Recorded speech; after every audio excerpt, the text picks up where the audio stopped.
Silent defiance. The Arcturus Collective had never known failure. For 3,000 years, they had expanded across the stars, absorbing or crushing any civilization they encountered. 17 species, united under the banner of supposed galactic harmony, had built an empire spanning nearly a third of the Milky Way. Their technology was unmatched, their armies numberless, their confidence absolute. Supreme Commander Vex stood before the Grand Assembly on the Collective's capital world of Nexus Prime. His scaled skin gleamed under the chamber's blue light as he gestured to the holographic display of a small blue-green planet. Earth, he pronounced, his translator converting his native clicks and whistles into the common tongue of the Collective. A single world of bipedal mammals who call themselves humans. They've barely left their own solar system, yet they refuse diplomatic integration. Murmurs rippled through the assembly. High Counselor Thela, her 6 eyes blinking rhythmically, leaned forward. And they pose what threat, exactly? Vex's membranous throat sac inflated slightly, a sign of irritation among his kind. Their technological progression is concerning. In merely 3 centuries, they've advanced from primitive combustion engines to rudimentary quantum computing. Their rate of innovation exceeds any species we've encountered. So we're afraid of potential. First Minister Krall rumbled, his massive furred body shifting in his reinforced seat. They're confined to one system. They've established outposts on Mars, Europa, and Titan, Vex countered. And they've sent probes to neighboring stars. Their transmissions indicate plans for interstellar colonization within the decade. The precept is clear. No independent expansion is permitted. High Counselor Thela's voice cut through the chamber. The precept also demands we offer integration before force. We have, Vex said, tapping his control pad. The hologram shifted to display a recorded transmission. A collective envoy standing before the United Earth Council, delivering the standard integration offer. The human representatives listened politely, asked measured questions about cultural autonomy and governance. Then, with surprising unanimity, they requested time to consider. That was 6 months ago, Vex said. They've been stalling. Meanwhile, our surveillance shows increased military activity. They're preparing for conflict while pretending to negotiate. The assembly stirred uneasily. I propose we move to Phase 2, Vex continued. A final ultimatum, followed by preliminary orbital strikes if they refuse. Standard protocol. After brief deliberation, the assembly approved. None opposed. Why would they? The pattern had worked flawlessly 17 times before. General Maya Santos stood at the window of her office in the United Earth Defense Command, watching the Swiss sunset paint the Alps gold. Behind her, holographic displays showed real-time updates from every military installation on Earth and throughout the solar system. Her aide, Major Chen, entered silently. They've sent it, General. The ultimatum. Santos didn't turn. Time frame. 48 hours to surrender or face, quote, irrevocable pacification measures. She finally turned, her weathered face impassive. And Project Prometheus. Ready, ma'am. All systems green. The collective has no idea. Santos nodded once. Send the response exactly as planned. Not a word changed. Within the hour, a simple message was transmitted toward the collective fleet gathering at the edge of the solar system. Humanity acknowledges your terms and will comply with all reasonable measures to ensure peaceful integration. On the bridge of the collective flagship Inevitable Victory, Commander Vex frowned at the human response. They're surrendering. His second-in-command, Sub-Commander Nix, asked incredulously. So it seems, Vex said, mandibles clicking in thought. Their military vessels are returning to Earth orbit. Ground forces are standing down. That's unexpected, Nix said. None of our previous conquests capitulated so easily. Vex studied the tactical display. Indeed, order the fleet to advance, but maintain combat readiness. This seems too simple. The massive collective armada, Over 3,000 warships ranging from nimble destroyers to planet-cracking dreadnoughts entered the solar system with weapons charged and shields raised. They encountered no resistance passing Neptune, Uranus, Saturn, and Jupiter. The human outposts on the outer moons transmitted only meteorological and scientific data, as if nothing unusual was happening. Still nothing, Vex demanded as they approached Mars. Nothing, Commander, the tactical officer reported. Their Mars colony continues normal operations.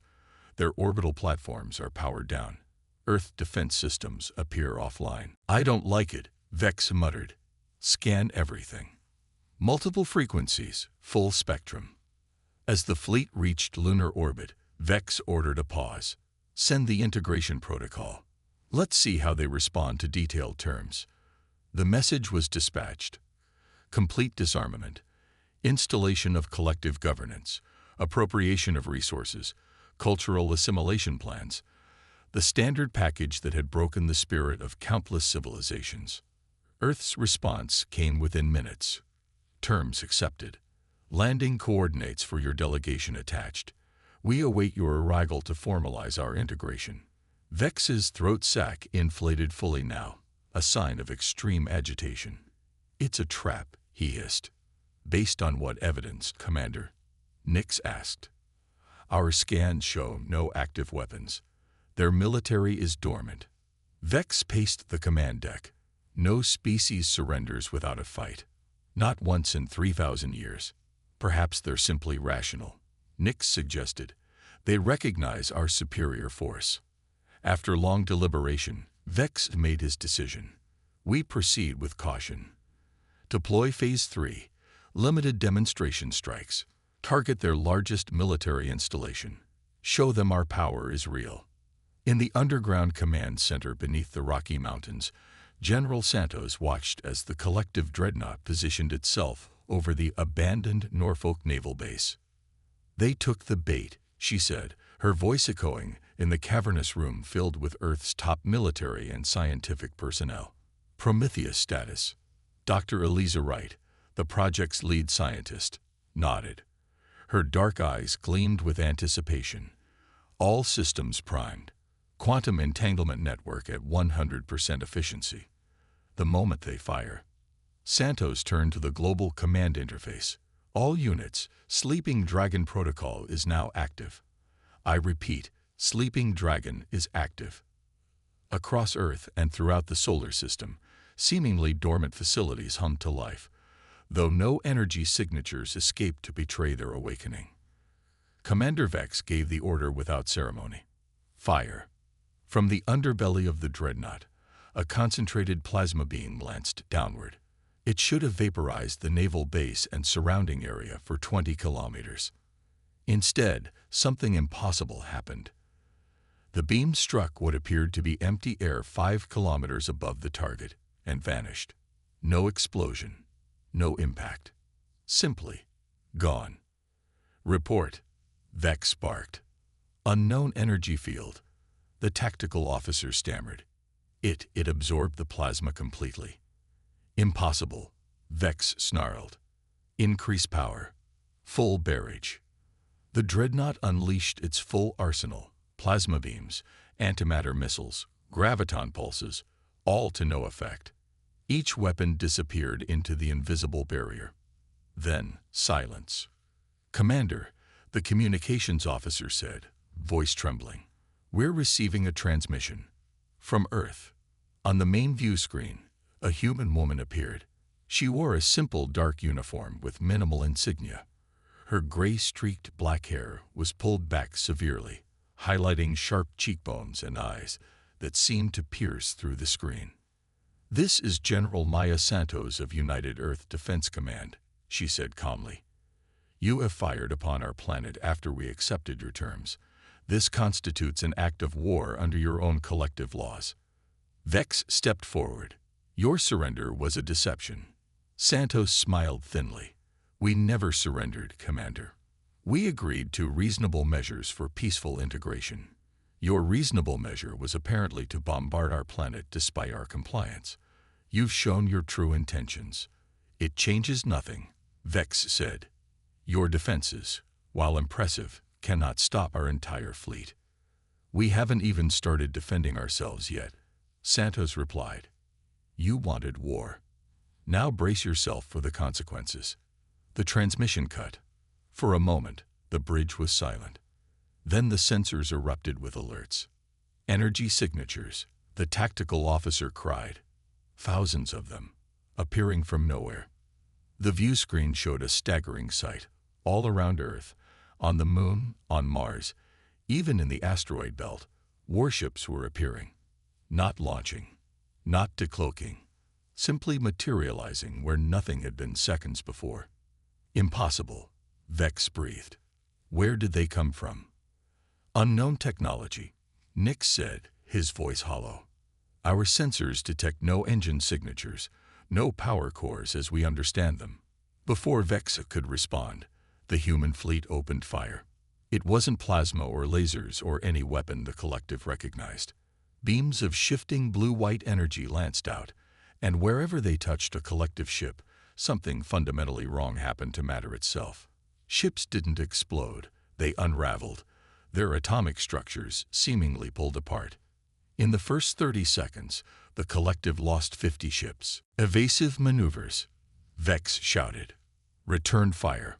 All ships, engage. The collective fleet responded with disciplined precision, bringing their overwhelming firepower to bear. But for every human vessel they managed to hit, and many seemed to somehow slip between the fabric of space to avoid incoming fire, 10 more collective ships were reduced to drifting particles. Commander, Nix said quietly, we're receiving distress calls from the rear fleet elements. They're reporting attacks from inside their ships. Inside? How? Vex demanded. The answer came moments later when the bridge doors of the inevitable Victory itself slid open. Standing there were 3 humans in form-fitting armor that seemed to shimmer with the same blue-white energy as their weapons. Commander Vex, the lead human said, her voice clear even without translation technology. I'm Commander Kate Harper of Earth Special Forces. Your ship is now under our control. Vex had reached for his sidearm, only to find it wasn't there. Neither were the weapons of any officer on the bridge. How did you board our ship? He demanded. Our shields are at maximum. Commander Harper smiled, but it didn't reach her eyes. Your shields operate within normal space-time. We don't need to. What are you? Nix asked, mandibles trembling. Just humans, Harper replied. Humans who spent decades preparing for this moment. While you watched us build ordinary rockets and satellites, we were actually developing something else entirely. She gestured around them. We call it quantum displacement technology. It allows us to move through dimensions you can't perceive, let alone defend against. Vex straightened to his full height. The collective will not fall to one defeat. We have millions more ships, thousands more worlds. That's why we're not destroying this vessel, Harper said. You're going to deliver a message. She stepped closer, her voice dropping. Earth is off limits. Any further aggression will be met with complete retaliation. We can reach any world in your collective without warning. We can appear inside any facility, any ship, any bunker. You're bluffing, Vex said, but without conviction. Harper tapped something on her wrist, and suddenly the view screen showed not the battle, but the Grand Assembly Chamber on Nexus Prime, where more humans in the same armor stood among the stunned collective leadership. Right now, Harper continued, we have teams on every major world in your collective. We could end your civilization with a word. Instead, we're offering terms. Leave us alone, and we'll do the same for you. As Vex watched in stunned silence, the battle outside turned to slaughter. The mighty collective fleet, the undefeated force that had subjugated a third of the galaxy, was being systematically dismantled by an enemy they had gravely underestimated. The final transmission that would echo across the surviving collective ships came not from Commander Harper, but from General Santos herself. You wanted war. Now you understand the consequences. Remember this day when you consider challenging Earth again. Cosmic reckoning. 3 standard collective days after what was already being called the Sol catastrophe, the Emergency Council of the Arcturus Collective gathered in a secure facility deep beneath the surface of Nexus Prime. The usual grandiose chamber had been abandoned after human strike teams had appeared there during the battle, a psychological blow as devastating as the military defeat itself. High Counselor Thela's 6 eyes blinked rapidly, a sign of extreme stress among her species. The final count stands at 2,716 vessels lost.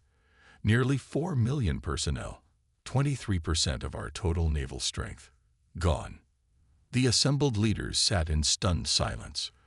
First Minister Krall, his massive frame seeming somehow diminished, finally spoke. And Commander Vex returned as the humans promised. Thela replied.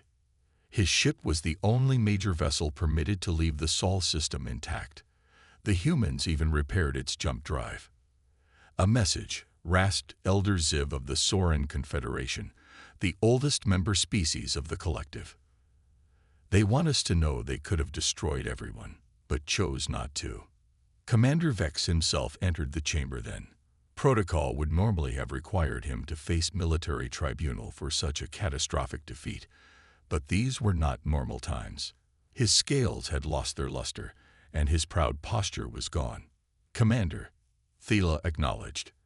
The Council requires your direct account.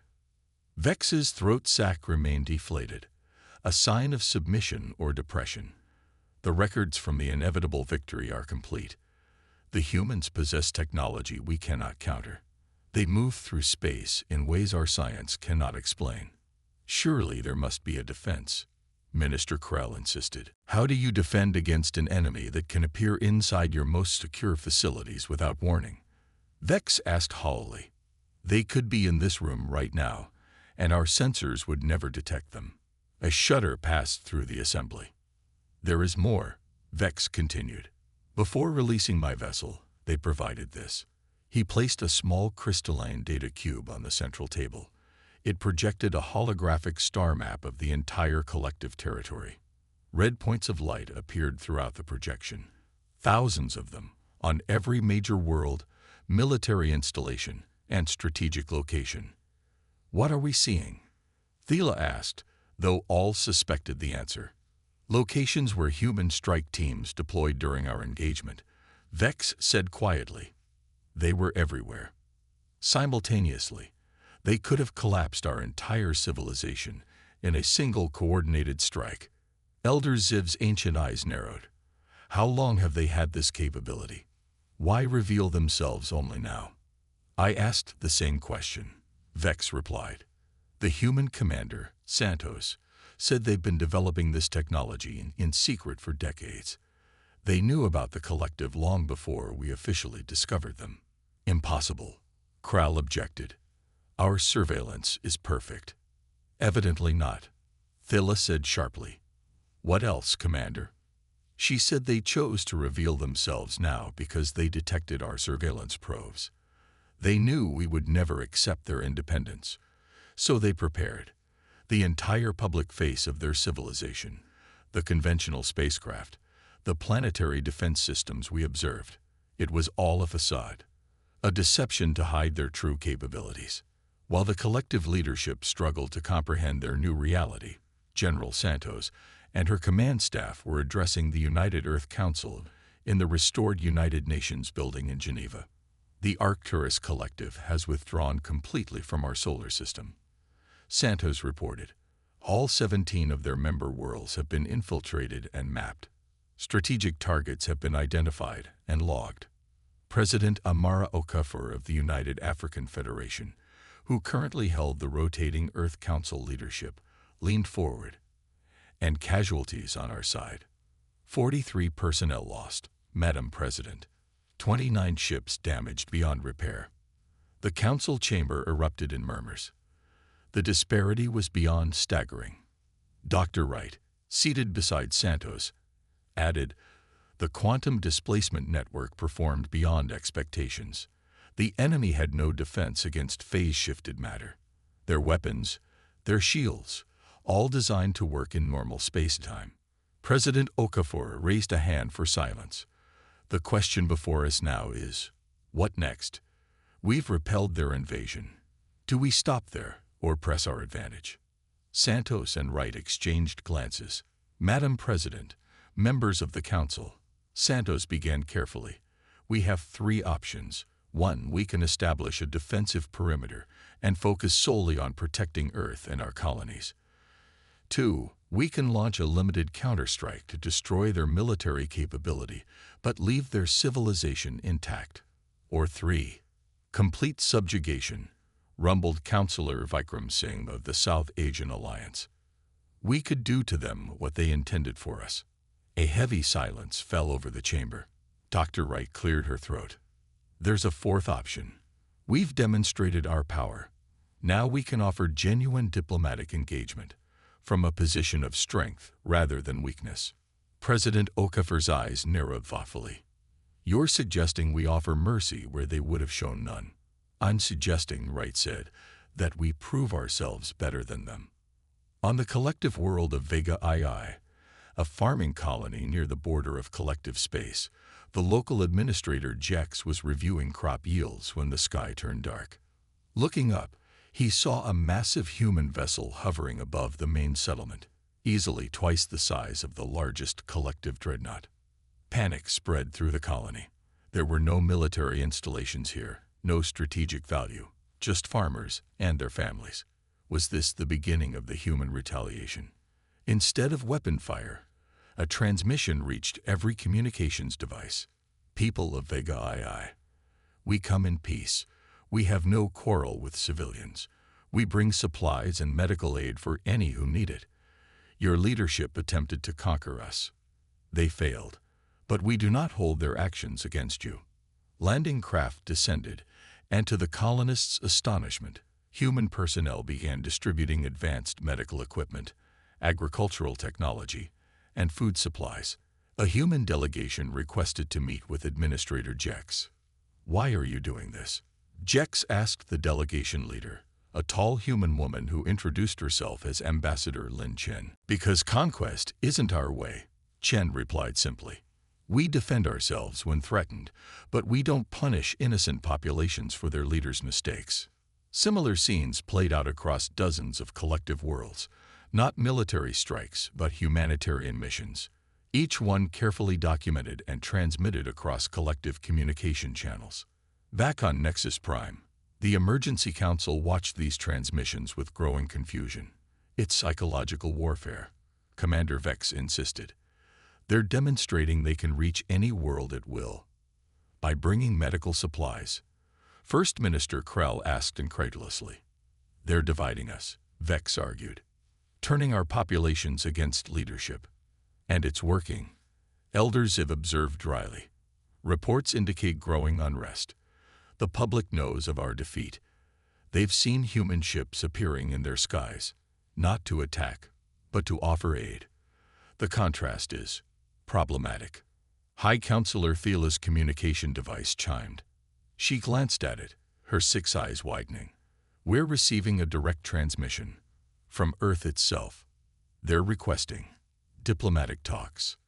The quantum displacement vessel New Horizon materialized in orbit around Nexus Prime, escorted by a fleet of 50 human warships that appeared simultaneously at strategic points throughout the system. The message was clear. This was not a delegation that could be threatened or seized. Aboard the New Horizon, Ambassador Chen reviewed her instructions one final time with General Santos and President Okafor. The terms are non-negotiable, Okafor emphasized. Full recognition of Earth's sovereignty and all human colonies, a binding non-aggression pact. Open trade relations for non-military technology. And if they refuse? Chen asked. Santos' expression hardened. Then we demonstrate what happens to the capital world of a hostile power. The meeting took place in a neutral facility constructed specifically for the occasion, a massive transparent dome at Nexus Prime's North Pole. The collective leadership arrived first, followed by the human delegation who simply appeared within the chamber, bypassing all security measures. High Counselor Thiela began with formal greetings, her translator struggling with the complex diplomatic language of her species. The Arcturus Collective acknowledges the unexpected capabilities of humanity.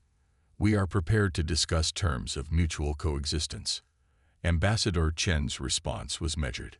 Humanity has already demonstrated what we are capable of. We could have destroyed your fleet entirely.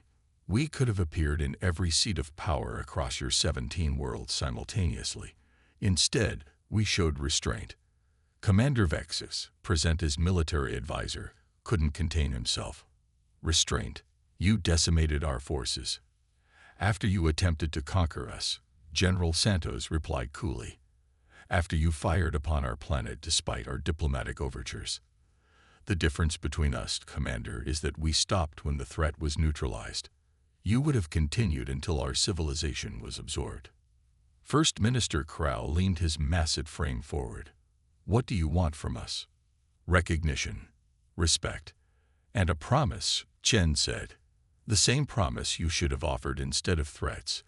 Leave us in peace, and we will do the same for you. You expect us to believe you developed this technology just for defense? Vex asked incredulously. No species acquires such power without using it for expansion. Dr. Wright, Presenta's scientific advisor, smiled slightly. That assumption reveals more about your civilization than ours, Commander. Humanity has no interest in conquering other worlds. We have enough challenges managing our own. Then why develop such weapons at all? Elder Ziv asked, genuine curiosity in his ancient voice. Because the universe is vast and often hostile, President Okafor said, speaking for the first time. We glimpsed your probes decades ago. We intercepted enough transmissions to understand the collective's approach to integration. So we prepared, quietly. We built a public-facing space program that looked conventional while our real work happened elsewhere. You deceived us, Thilla said. We protected ourselves, Santos corrected, just as we're prepared to continue doing. The formal treaty was signed 3 days later. The Arcturus Collective, for the first time in its 3,000-year history, acknowledged another power as its equal. The terms were broadcast across the galaxy. Earth and all human territories were recognized as sovereign and inviolable. A non-aggression pact was established, with provisions for mutual defense against external threats. Trade relations would open gradually, with cultural exchange programs to foster understanding. Human quantum displacement technology would remain classified, with guarantees it would never be used for unprovoked aggression. As the ceremony concluded, High Counselor Thila approached President Okafor privately. You could have destroyed us completely. Why didn't you? Okafor's gaze was steady. Because the measure of a civilization isn't its capacity for destruction, but its restraint in using it. We want to build something better than conquest. And if others don't share that vision, Thila asked, then they'll receive the same message the collective did. Okafor replied, you wanted war. Now face the consequences. In the decades that followed, humanity expanded cautiously into nearby star systems, always maintaining open communication with the collective. The quantum displacement technology remained their closely guarded advantage, but they shared other advancements, medical breakthroughs, sustainable energy, terraforming techniques. The collective itself underwent a transformation. The humiliation of defeat led to reform, with several member species demanding greater autonomy and a shift away from expansionist policies. Elder Ziv became the new High Counselor, promoting a doctrine of collaborative coexistence rather than integration. Commander Vexus, unable to accept the new reality, attempted a military coup that was swiftly quashed, in part due to an anonymous warning received by collective security forces, delivered with a technological signature that suggested human involvement. A century after the Sol incident, as historians now called it, representatives from 53 spacefaring civilizations, including all former collective members and humanity, gathered on a neutral world to form the Galactic Concord, a true federation of equals dedicated to mutual progress and defense. In the Great Assembly Hall, a simple plaque commemorated the turning point that had made such cooperation possible. Earth's final transmission to the invading fleet, the message that had changed the course of galactic history. You wanted war. Now face the consequences.